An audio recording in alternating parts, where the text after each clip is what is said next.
The activities that an organism performs to live or to survive, like nutrition, respiration, digestion, movement, etc., are called life processes. And in this unit, we will learn about another life process called transportation. We will learn about transportation in plants, that is the transportation of water, the transportation pull, and transportation of food and other substances. A substance either synthesized or absorbed in one part of the body reaches another part by the process of transportation. So, two things, either the thing is synthesized or absorbed. Synthesized meaning when a plant makes its own food by the process of photosynthesis, or if a plant just absorbs water and minerals by roots. So either way, food is transported from one part of the body to the other, food which is synthesized, or water which is absorbed by the roots reaches another part or all the parts of the body. Now, when things reach from one part of the organism to all the other parts, this process is called transportation. Now, what happens in plants? Roots of plants absorb substances like nitrogen, phosphorus, magnesium, etc. from the soil and transport them to the other parts of the plant. Specific tissues are used to perform this function, and all parts of the plant are connected to these conducting tissues. So the roots of the plant, they absorb water. In the water, there are dissolved substances like phosphorus, magnesium, sodium, etc. They take in all these and transport it to the other parts of the plant, and there are specific tissues for that, and all parts of the plant like the branches, fruits, flowers, etc. are connected to these conducting tissues. Now, xylem is the tissue which conducts water, and phloem is the food conducting tissue. So different types of different tissue is used for food in the plant, and for different tissue for water. Xylem conducts only water and phloem conducts the food, and these are the differences in the tissues. Transportation of water in plants by a method called root pressure. Now, to understand this, you can do this at home. Conduct this very simple experiment. Take a tuberose or a balsam plant. Wash and clean the roots. Remove all the soil attached to the roots. Then take a beaker of water or glass. Stain it with safranin or eosin, which is red in color. Keep that plant there for 2 or 3 hours and then observe the stem and the veins of leaves. And you will see that this green plant has become reddish in color. So obviously the red stain was put in this beaker here. So if the whole plant looks red, that means that this red color or the water has been transported from the root to the different parts of the plant. So now we know that root carries water from the soil to the different parts of the plant. The root hair carries water, takes it to the tissue called xylem. Now, roots are in contact with water and minerals in the soil. These water and minerals enter the soil because there is difference in water concentration. There is more water in the soil, less water in the roots. So obviously the roots try to suck in that excess water which is being put for the plant. The root cell becomes turgid. Now the cells in the roots which are touching the water, they become turgid or swollen because they are absorbing the water. And because they become swollen, they exert or put a pressure on the cells which are next to them, the adjacent cells. Now this is called root pressure. Water and minerals reach the xylem of the root and to reduce the difference in the concentration, they are continuously pushed forward. Now water is put for the plant, there is less water in the root, so the cells in the root keep on absorbing this water, they become swollen, turgid, put a pressure on the next cell, that cell starts taking in the water from the previous cell, and so on and so forth. One cell becomes, absorbs water, takes in the water, becomes turgid, and it goes on into the root till they reach the xylem. Okay, and the xylem takes this water and now it is in the specific water transporting tissue of the plant. Okay, this continuous movement of water results in the formation of a water column which is continuously pushed ahead. This pressure is sufficient only to lift water in shrubs, small bushes, small plants and small trees. So by this method, small plants and bushes can receive water in all parts of the plant. So now what happens to the bigger trees, the trees that are so tall and having, big bark and branches all over? So let us see what happens there. Now, these are the leaves of plants. The underside of the leaf has small openings called stomata. So plants give out water in the form of water vapor through stomata, which are small holes on the lower side of the leaf. Two guard cells are present. Now these guard cells at each side of the stomatal opening, they control the opening and closing of the stomata. Now transpiration or loss of water occurs through the stomata. Water is released from the stomata of the leaf into the atmosphere by the process of evaporation. When it is hot, especially the heat of the sun, it evaporates any water it can get.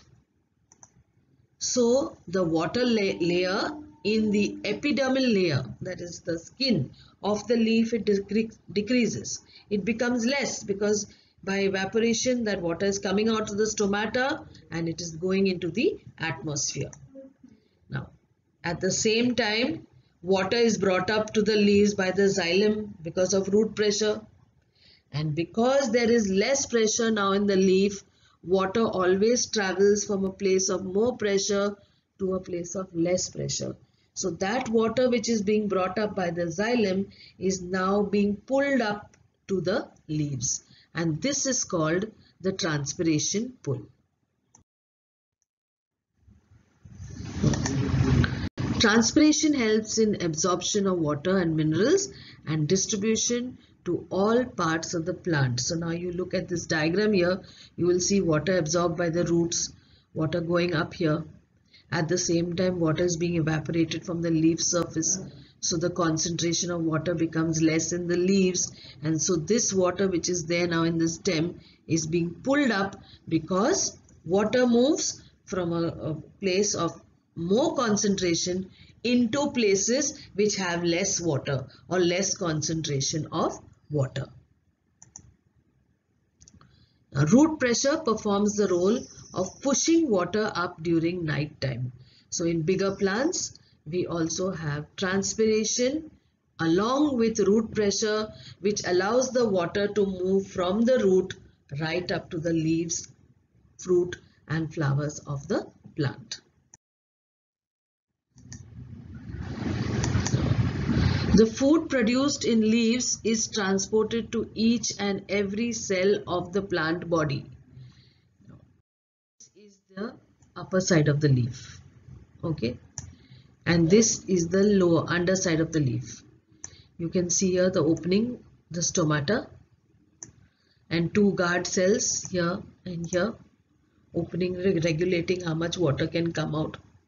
Now within the leaf, we have the xylem, which brings in the water and deals with water transportation, and another one tissue called the phloem, which is dealing with transportation of food. Now the lower part of the plant releases water and therefore they have to do with xylem, The upper part of the leaf makes food with the help of carbon dioxide, chlorophyll in the process called photosynthesis. So it has to do with phloem, which is the food connecting tissue. So in any part of the plant, may it be the root, the shoot, the stem, etc., you will find the xylem. See here, this is the xylem and the phloem.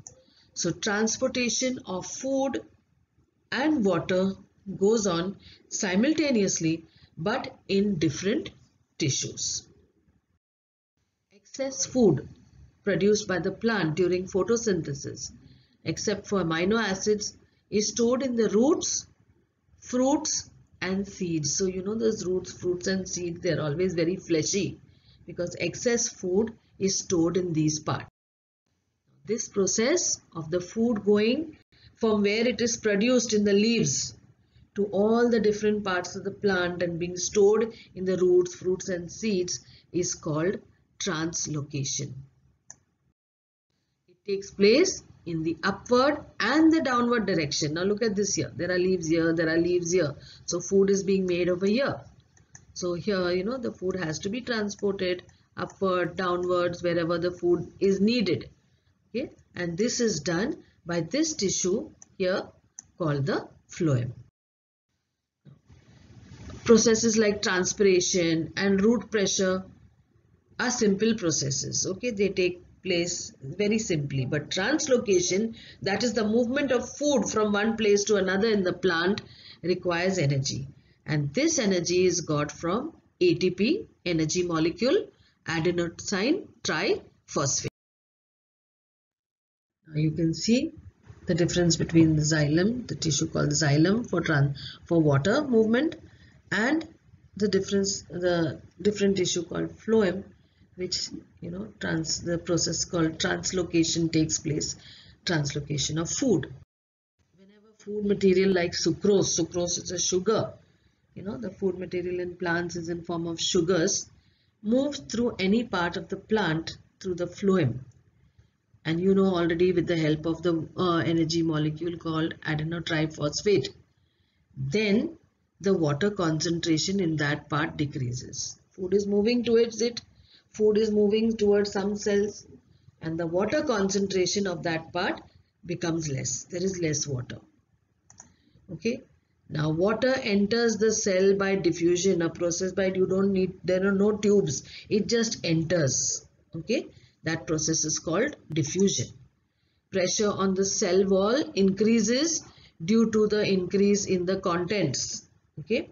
So now food is gone, water level decreases, but water moves into the cell. So now that cell has food as well as water. Okay. Now due to this increased pressure, food is pushed into the neighboring cells. Okay. See, this is the leaf here. Yeah. Here. So now the leaf is pushing it into the phloem. Here the water level will decrease, food goes into it.